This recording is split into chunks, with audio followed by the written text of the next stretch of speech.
లైఫ్లో ఎన్నో కష్టాలు పడ్డాక, ఎన్నో సాక్రిఫైజులు చేశాక, ఎన్నో అడ్డంకులు ఎదుర్కొన్నాక, అన్నీ అయిపోయాక మనకి ఒక టైం వస్తుంది.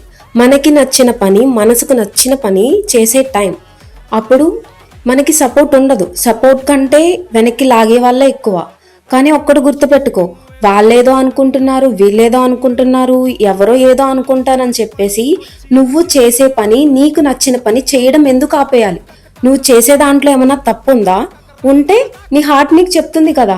నువ్వు చేసే దాంట్లో తప్పు లేనప్పుడు గర్వంగా ముందుకు దూసుకెళ్ళిపోవడమే. స్టార్ట్ చేసే ముందు నలుగురు 100 అంటారు. నీకు కష్టం వచ్చినప్పుడు నిన్ను ఎవడైనా ఆదుకున్నాడా? నీకేమైనా అయినప్పుడు నీ పక్కన ఉన్నాడా? నీ ఫుడ్డు నీకు కావాల్సిన థింగ్స్ వాళ్ళేమన్నా చూసారా?